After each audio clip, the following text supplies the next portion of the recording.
और एक नशा बोएगा अपने पति को ड्राम में घूस दिया। इधर तो बच्चों का ख्याल नहीं किया गोपियों ने, गोविंद के प्रेम में पागल हैं। और इधर पति के 14 टुकड़ा कर दिए और ड्राम में भर दिया।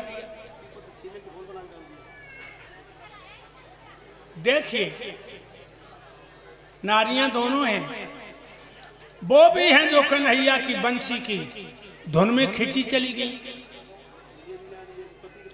और ये भी एक औरत है जिसने पति का कोई दर्द नहीं किया। छोटी बच्ची बता रही है पापा तो ड्राम में बंद है, पापा से ड्राम में है। हरी नारी अब तो भयभीत हो गया आदमी, ड्रम से डर लगता है।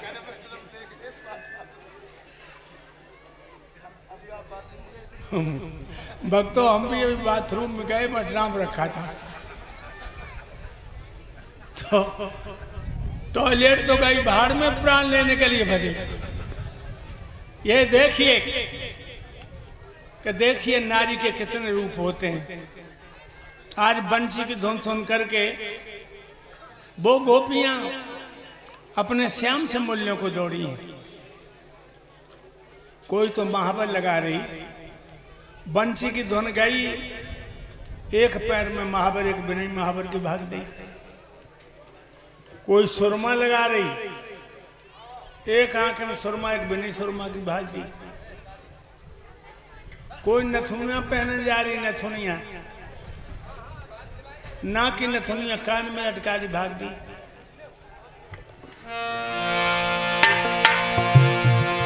ब्रज बालाएं भूली घर को, उत्तम मध्यम की मत न रही। गोदी के बच्चा छोड़ दिए और पति की धुरी में खबर रही।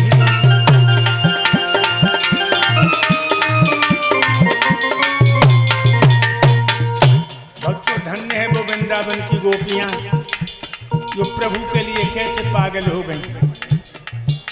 या आधार की तो जिंदगी धोखे में चली गई भक्तों, या आधार ने तो कजू करिए ना पाप। बचताए रहे गद्दी पर, कुछ कर न सके जिंदगानी में। और तो पातक बहुत ही रच ले अपनी भरी जवानी।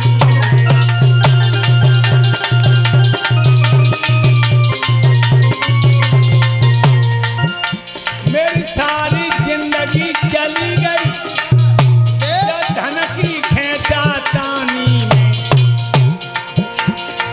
अब पछताए तो हो कहा जब भैंस चली गई। अब पछताए तो हो कहा जब भैंस चली गई पानी में। अब पछताए तो हो कहा जब भैंस चली गई पानी में। बाजी तो भाज पड़ी, बाजी तो गाज पड़ी, बाजी को सुध बुध भूल गई घर की। बाजी तो रोए रही, बाजी टटोए रही, बाजी मानो सोए रही, खबर न चली।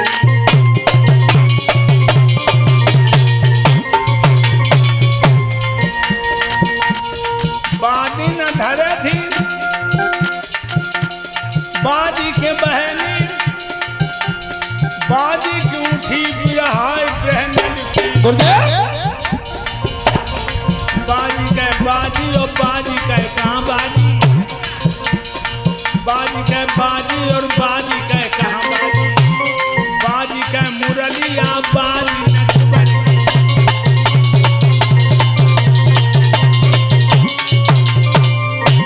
सभी आंधी की तरह उमड़ के पहुंच गई। भगवान ने अपनी माया से कहा कि बड़े सुंदर स्थान का निर्माण करो। मैंने प्रेम की हिरणियों को महाराज दिखाऊंगा। जो आज्ञा कह करके माया ने हर गोपी का अपने हाथों से श्रृंगार किया। और मेरे प्यारे भक्तों, बड़े सुंदर स्थल का निर्माण किया, मणिमंडप के जड़ करके जड़ को चेतन में बदल दिया। हर गोपी के बीच में एक कन्हैया प्रकट है। वो थोड़ी देर बिछुआ बजाए, तनिक देर के लिए रुकाई, महाराज सोने लगा। नाचते नाचते इन गोपियों को घमंड हो गया कि अब तो भगवान मेरे ही हाथ में है। ये विश्व बिहारी है तो मैं विश्व बिहारी नहीं हूँ, ये त्रिभुवन के अधिकारी हैं तो मैं त्रिभुवन की अधिकारी हूँ। भगवान समझ गए गोपियों को घमंड है। आज गोपियों के झुंड में से अंतर ध्यान हो गई। लड़कियां पछाड़ खा खा के रोने लगी, कन्हैया कहाँ चले गए। ज्यादा परेशान हुई तो भगवान प्रकट हो गए, कहने लगे गोपियों तुम्हें घमंड नहीं करना चाहिए। इस तरह मेरे कन्हैया ने उन प्रेम की दीवानियों को महाराज दिखाया। और मंजेश आंसू ये गुरुदेव को सम्मान करके गए थे, नोटों का हार पहना कर गए थे। ये जसवंत नगर के बसने वाले हैं, भगवान ने सुख शांति प्रदान किया। मेरे प्यारे भक्तों, इस तरह से मेरे प्रभु ने गोपियों को महाराज दिखाया। इधर भगवान कन्हैया का सितारा चौचंद होता जा रहा है और इधर राजा कंस का सितारा मंद पड़ता जा रहा है। लड़का ठीक ठीक ठीक, उनकी शादी का अनुष्ठान रख दो और वृंदावन के सब यादवों को अपने यहाँ हाजिरी के लिए बुलाओ। कन्हैया बलराम को अपना रथ भेजो। जब वो आ जाएं, अभी तुम्हारे पास बड़े बड़े योद्धा हैं, चारूर मुश्क शत्रुसार वज्रदंड को बलिया पीढ़ाती, इन्हीं के द्वारा तुम सारे अहीरों का यहीं खात्मा करवा दो। महर्षि हम पत्र को भेजें, पत्र को भेज दूंगा, आपका कहना मान लूंगा। पत्र भेजने के लिए हमारे पास एक महामंत्री है जिसका नाम अक्रूर है। बाबा नंद के चाचा के लड़का अक्रूर है। हाँ, उसी को भेजो। उसी को भेज दूंगा, क्योंकि अहीर अहीर पे तो भरोसा करेगा ही। हाँ, मेरे भक्तों, भगवान कन्हैया के चाचा अक्रूर को बुलाया और कहने लगा, भोजराज कंस, अक्रूर तुम मेरा एक काम करो। क्या? तुम मेरा ये पत्र लेते जाओ और वृंदावन के लिए चले जाओ और मेरा सफेद घोड़ों वाला रथ ले जाओ और कृष्ण और बलराम को इस रथ में बैठा करके लाना है तुम्हें। एक बात कहूं, अगर बुरी न लगे। बोलो। सब अहीरों को बुलाओ।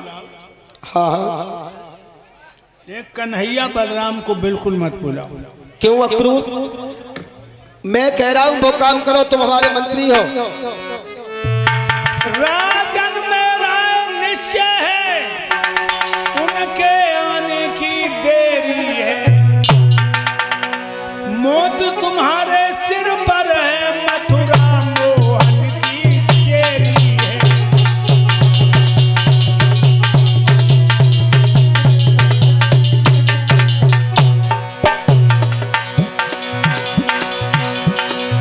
मौत तुम्हारे सिर पर है, मथुरा मोहन की चेरी है।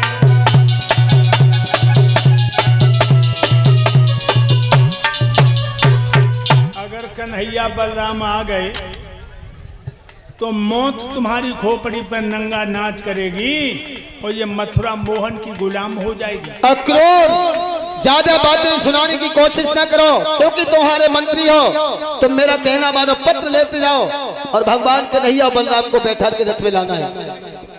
महाराज, हम तुम्हें बता रहे कि जब सांप बीछी को मंत्र ना जानते हो तो सांप की बामी में हाथ क्यों दे रहे? अक्रूर ज्यादा मैं सुनना नहीं चाहता, तुम रथ लेकर के चले जाओ। ठीक है महाराज।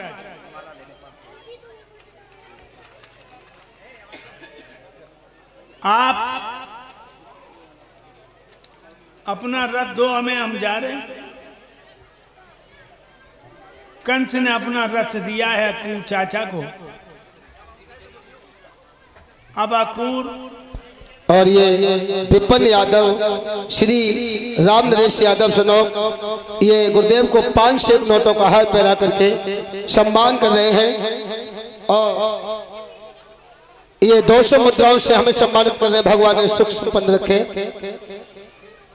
मेरे प्यारे भक्तों, रथ में अक्रूर चाचा बैठ गए, सोचने लगे हे कन्हैया, और समस्त स्टाफ को 100 मुद्राओं का हार पहना करके ये विपिन भैया सम्मान कर रहे हैं। भगवान ने सुख शांति प्रदान करें। कंस का दूध समझ के ठुकरा मत देना, और कंस का दूध समझ के ठुकरा भी दो तो चाचापन के रिश्ते को मत भूल जाना। इतना कह के रथ बढ़ा दिया, यमुना पे आए, रथ को खड़ा किया, यमुना में स्नान किया। अब महाराज अक्रूर आगे को बढ़े हैं। इधर भगवान कन्हैया गैया चरा के आ रहे हैं, हाथ में लकुटिया, कांधे पे कमरिया, फेंटा में बसुरिया। जो अक्रूर चाचा को देखा है, भगवान आगे बढ़े हैं। अक्रूर रथ में से कूद पड़े और भगवान कन्हैया को छाती से लगा लिया। इधर बाबा नंद को पता लगा कि 7 साल के बाद आज भैया अक्रूर मिलवे को आओ है। भाग दिए और बाबा नंद ने अक्रूर को छाती से लगा लिया। भैया किए सूरज निकल आए। लगातार चिट्ठियां भेजी, संदेशे पहुंचाए। आज 7 वर्ष के बाद, 7 बरस के बाद मिलने आए हो, या घर चलो, यहाँ के बीच संवाद सुनो। तुम्हारी भाभी जसोदा तुम्हें दिनों रात याद किया करते। अक्रूर कहने लगे, अरे भैया नंदा में भी आने का वक्त कहाँ था। वो तो कंस ने अपने यहाँ धनुष यज्ञ रचो है, कल सब यादवन को बाने मथुरा में बुलाओ है, और कृष्ण और बलराम को अपना रथ भेजा है। बाबा नंद कहने लगे, भैया जो लो गोकुल में रहे बाने हमारे बेटन को मारवे में कमी नहीं करी। गोकुल छोड़ के वृंदावन में भागे आओ। यहाँ उसने बड़े बड़े दानव भेजे। हमारे कुल देवतन की कृपा रही जो बेटन पे आंच नहीं आई, और अब तो वो मथुरा ही बुलाए रहो। मुझे लग रहा मेरे बेटों के साथ को अन्याय करेगा। अक्रूर कहने लगे, भैया नंद एक बात और सुन लो। इतनी तो हमारी आत्मा बोल रही कि भगवान कन्हैया को बप्पापी ने मथुरा में भले को न बुलाओ। अब चलो या ना चलो। बाबा नंद कहने लगे, भैया अक्रूर दुनिया वाले कहें उन्हें कहने दो, हम और सब यादव चलेंगे। मथुरा के लिए कृष्ण बलराम को यहीं रहने दो। तो संकीर्ण मदन बलबीर छदामी दामा मनसुका आ गया। जब मनसुका ने सुनी कि सब यादव मथुरा को जाएंगे और बाबा कन्हैया बलराम को नहीं ले जाएंगे, सोई उन्होंने जमीन पे लाठी पटकी और कहा, बाव भाई बाव, तुम सब मथुरा चले जाओ, कन्हैया बलराम यहाँ रह जाएं। कोई हमारे भैयन के संग धोखा कर दे, कोई जिम्मेदार है, इसीलिए कृष्ण बलराम को लेके जाऊंगा और मथुरा की ईंट से ईंट बजा के आऊंगा। मनसुख की बात मान ली। शाम कोई गाड़ी तैयार करी यादवों ने, काले काले लठ पहली फिट कर दे अंदर। 56 रथ, 56 रथ, और एक एक रथ में 5-5 यादवों के लड़के।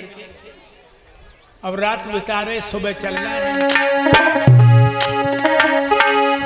और विपिन यादव की बरनी है, वीरन ध्यान बिसर न जाए।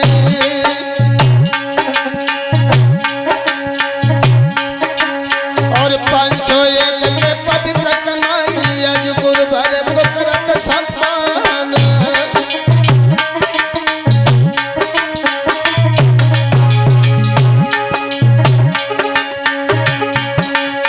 और 501 का पवित्र कमाई सब मंडल को करो तो सम्मान और जुग जुग जियो अमर पद भोगो रक्षा करे श्री भगवान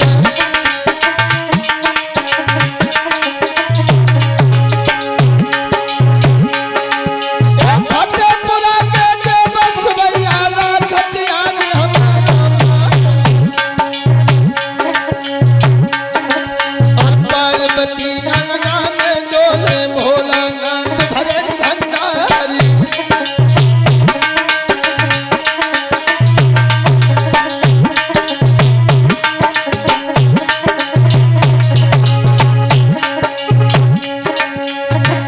सूरत मन में मेरे बस गई सोहिला में गई थी समाई और पारी उमरिया को से जादो धनबाद दूध की धारी